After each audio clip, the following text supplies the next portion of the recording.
There's a city in Southern California that requires you to submit an ALTA survey as part of a site plan package. Let me briefly explain what that means for folks that are watching that may not know. So an ALTA survey is a very special type of survey that we do as land surveyors. There's some other videos on our channel about it. When you go to prepare a site plan, you're typically asking your city or county to build something. That's the typical reason why we do a site plan. So you want to build something in addition to your house, or you want to build a gas station or a school or a coffee shop. Maybe you want to subdivide your land or adjust the lot lines. In all those situations, you're going to go into your city or your county in California, and you're going to provide a site plan. And a site plan basically shows what's on the site, and it's going to show your proposed change or your proposed development. So in this particular California city, when you go to submit your site plan, and a site plan typically shows a boundary on it, the boundaries of the parcels that are involved. In this particular Southern California city, when you submit your site plan, not only do you have to show that boundary on your site plan, but you also have to submit a separate, what we call an ALTA survey, which is a very detailed type of boundary survey. And the information on the site plan, the boundary information on your site plan has to match what's on the ALTA survey.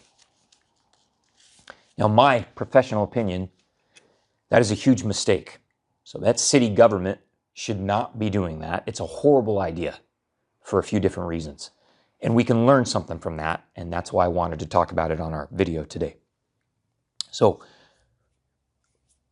why is this a huge mistake? I got 3 reasons. One is it's major overkill. So you don't need an ALTA survey to have an accurate site plan. That's the first problem. The second problem is this is really expensive. So this local city, this local jurisdiction, in an effort to solve a problem, and we're going to get to that in a minute, but in an effort to, they're not evil. They're trying to do their job. They have good intentions. They just misunderstand the consequences of what they're asking. So when they ask you to submit an ALTA survey with the site plan, what they've done is they've in a major way driven up the cost of a site plan, right? Which is a burden on the citizens in their city, slows down development. There's a lot of negative consequences that come from that. So it's prohibitively expensive. Maybe not prohibitively expensive, but it makes it way more expensive than it should be. And they're misusing ALTA surveys. That's not the purpose of an ALTA survey. We have a video, so we have some other videos on our channel that talk about the actual purpose of an ALTA survey. It's not to make sure that somebody does a good job on a site plan. And so in some sense, what this city in Southern California is doing is it's a little bit like taking a Ferrari or a Lamborghini to a destruction derby rally, right? It's like that's you don't bring your Lamborghini to a destruction derby, right? Or you don't take it off road to a mud pit, right? That's what you do in your 4-wheel drive pickup truck. And so essentially, they're asking people to bring, a Lamborghini or a Ferrari to a destruction derby. And it's a waste of money. And, they're destroying a lot of good Lamborghinis, which is not necessary. So why does this happen? And I alluded to it earlier.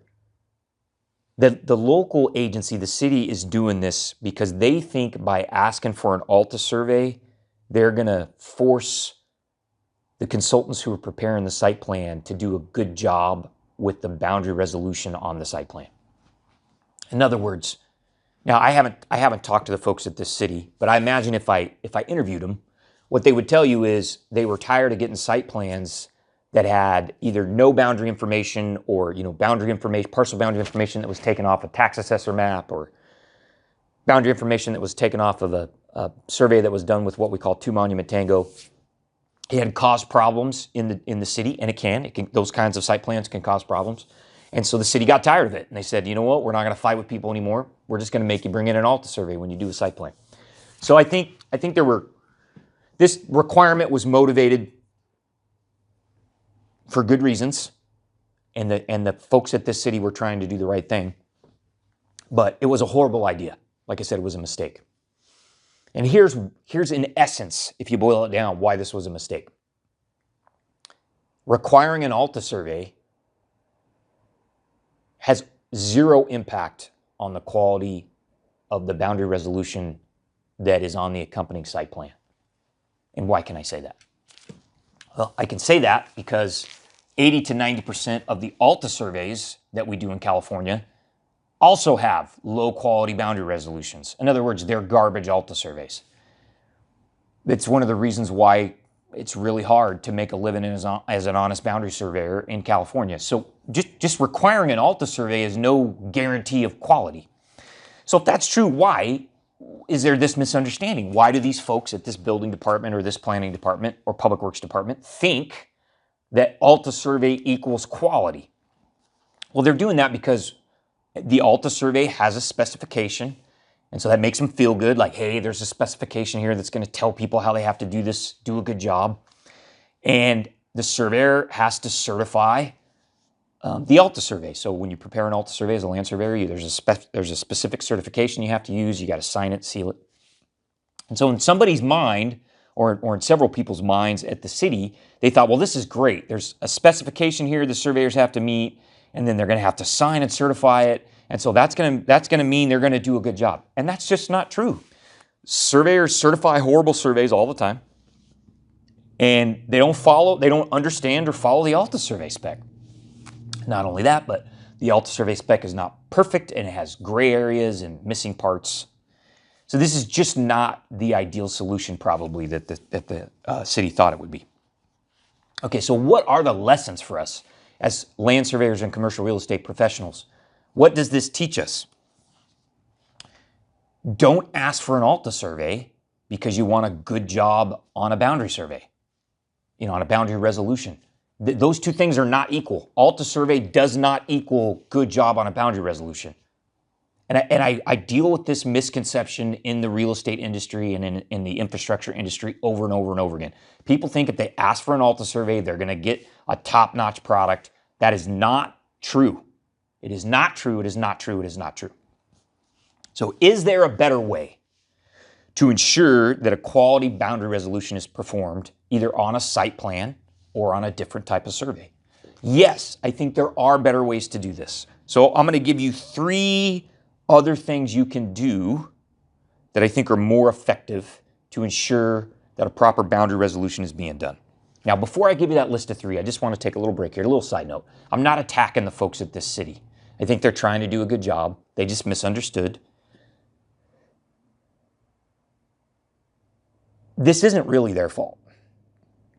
The fault really lies with my profession. It lies with land surveyors. If we were ethical and living up to the requirements of our license, this wouldn't be necessary at all. There wouldn't be any garbage site plans. This happens because surveyors aren't ethical and they don't live up to their professional obligations. So I want to get that out there. This is not a problem with the folks at the city. It is a problem with the land surveying profession. So what are these 3 things you can do? If you're someone at a city like this, or at a county, or maybe you're at an institutional landowner, and you want to make sure that you're getting good boundary resolutions on your survey deliverables, what can you do? Don't ask for an ALTA survey. Do these 3 things instead. Number 1, select your boundary surveyor based on qualifications and a reasonable price, not low bid. Not low bid. That is the most effective thing you can do. Now, if you're at a city or a county, you might say, well, I don't have any control over that. The landowner has control over that. And I understand. You're right. That's true. So in that specific situation, there may not be a lot you can do about this other than educate people when they come to your counter at the local agency. You can educate them about why it's important to hire a qualified surveyor. But if you are an institutional landowner or you work at a public agency and you contract out your surveying for your in-house projects, this is something you can do, right? Select based on qualifications and a reasonable price. You notice I'm not saying you can't consider price at all. You can't consider price. You want to make sure the price is reasonable. I'm not telling you to pay double, but don't select based on low bid. That's one thing you can do, number 1. Number 2, ask for a technical report with the survey. On every boundary survey we perform here at Redefined Horizons, we provide a technical report. We call it a boundary survey report. It has all the relevant details you need to understand how we did your boundary survey. Now, why is that effective? Fly-by-night, low-bid surveyors aren't going to do that. They don't know how, and they don't want to be held accountable in that way.